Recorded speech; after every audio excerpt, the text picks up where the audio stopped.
Au nord du Nigeria, à la lisière des terres camerounaises, une figure colossale s'était élevée. Un homme dont la fortune rivalisait avec sa générosité légendaire, ses œuvres de charité couvrant la région d'une aura de bienveillance. Il était le bâtisseur, le pourvoyeur, le pilier incontesté d'une communauté qui le vénérait. Mais derrière ce masque de philanthrope, un secret insoutenable couvait, un abîme silencieux que personne n'osait imaginer. Sa richesse, d'une ampleur vertigineuse, et son influence quasi totale, avaient pourtant éveillé des fantômes.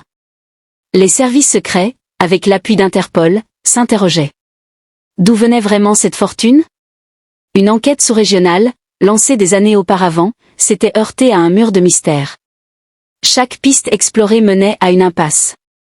L'énigme planait, nourrie par les chuchotis, les doutes, mais jamais par des preuves concrètes. La vérité, bien plus monstrueuse que toutes les rumeurs, allait éclater, non pas par une enquête sophistiquée, mais par un coup du destin, un acte banal qui déchirait le voile de l'horreur. Un jour, le luxe du milliardaire fut brièvement effleuré par la misère. Alors qu'il descendait de sa berline rutilante, un jeune mendiant, corps frêle et yeux implorants, s'approcha, et dans son malheur, égratigna involontairement la carrosserie impeccable. La réaction fut fulgurante, une gifle sèche, humiliante, qui claqua dans l'air, et un flot d'insultes pour chasser cette ombre indésirable. Le jeune homme, le visage brûlant de honte, s'éloigna, le cœur meurtri. Une femme, témoin de la scène, ne put retenir son indignation. Son regard, lourd de reproches, se posa sur le milliardaire, quel orgueil démesuré. Un homme si puissant pour si peu. Puis, d'une voix empreinte de compassion, elle conseilla au jeune, « Va-t'en, mon petit, ne t'approche pas de cet homme. » Le mendiant, les mots de la femme et l'humiliation gravées dans son esprit, disparut dans la foule, mais l'incident, bien qu'oublié des passants, avait semé une graine de méfiance tenace dans son jeune esprit. Pendant des années, les services secrets avaient discrètement sondé les abysses de la fortune du milliardaire. Chaque transaction, chaque association était épluchée. Ils avaient hanté l'approcher son cercle intime, des hommes et des femmes dont la vie avait été transformée par sa générosité. Mais ils se heurtaient à une loyauté inébranlable, à un silence quasi religieux. La communauté le protégeait, le vénérait. Il nous a tout donné, disait-il, il est notre bienfaiteur. On ne peut douter d'un homme si bon. Cette omerta populaire rendait l'enquête quasi impossible. Comment soupçonner un homme qui bâtissait des écoles, finançait des hôpitaux, distribuait la nourriture? Pourtant, un autre phénomène, bien plus glaçant, rongeait la région. Des disparitions. Des enfants, des adolescents, des jeunes adultes s'évaporaient dans la nature, sans laisser de traces. L'angoisse s'installait dans les villages frontaliers. Des 4x cars aux vitres teintées, des véhicules anonymes, étaient aperçus rôdant autour des écoles à la sortie des classes, près des marchés aux heures d'affluence, même aux abords des lieux de culte. Des frissons parcouraient les épines dorsales. Des mères serraient leurs enfants plus fort, les regards emplis d'une peur indicible. Les rumeurs de trafic humain, de sorcellerie, couraient, mais restaient des murmures, sans preuve, sans coupable. Face à ces disparitions et malgré les soupçons des enquêteurs qui tentaient discrètement de l'interroger sur ses activités et ses déplacements, le milliardaire continuait son jeu de bienfaiteur. Il répondait aux questions avec un calme imperturbable, ses réponses lisses, sa générosité servant de bouclier infranchissable. La communauté, reconnaissante, le défendait avec une ferveur quasi religieuse, faisant taire toute voix dissidente. Le mystère s'épaississait, le danger grandissait, mais personne ne parvenait à percer la façade. Un jour, dans cette même ruelle où l'avait giflé, le jeune mendiant observait le milliardaire distribuer ses cartons de dons. L'odeur du sacrifice, des volailles égorgées pour bénir l'acte, flottait dans l'air. Tapi derrière des sacs de jute, son attention fut captivée. Le milliardaire, s'écartant légèrement de la foule, parlait au téléphone, sa voix basse, presque un sifflement. Instinctivement, le jeune homme se rapprocha, l'oreille tendue. Puis, dans un éclair d'audace, il vit un sac entrouvert à côté du milliardaire. Il s'approcha, tendit une main tremblante et fouilla. Ce qu'il en sortit figea l'air autour de lui. Une main humaine, sectionnée, pâle et froide, tomba dans sa paume. Puis, un morceau de pied, avec des traces de violence. Le sang se glaça dans ses veines. Son souffle se coupa.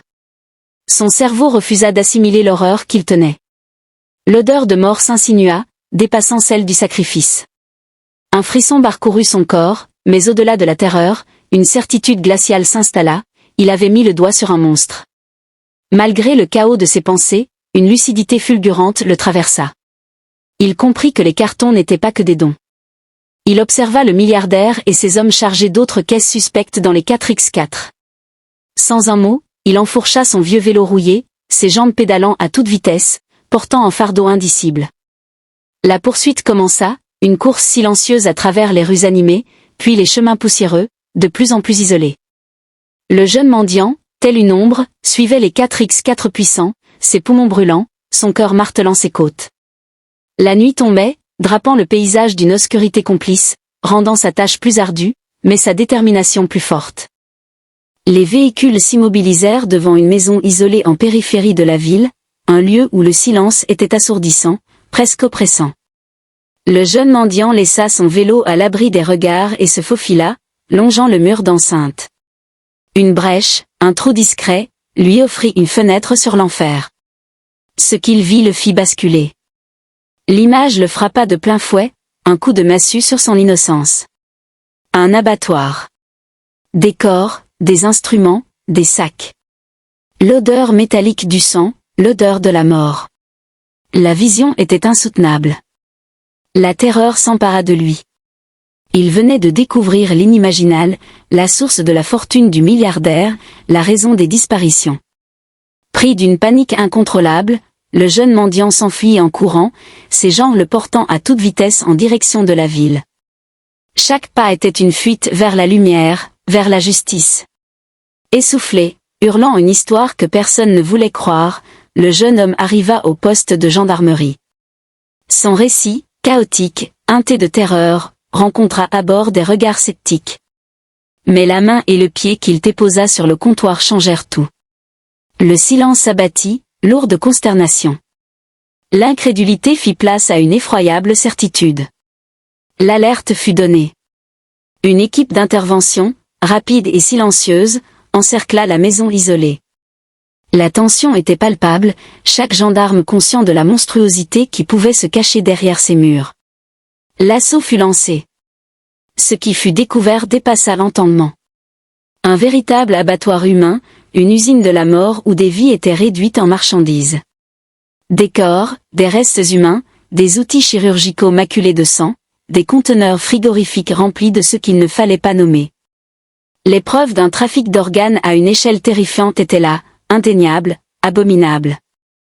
Le milliardaire et ses complices furent arrêtés, leurs visages, autrefois si charismatiques, figés dans une froideur glaciale, sans un soupçon de remords.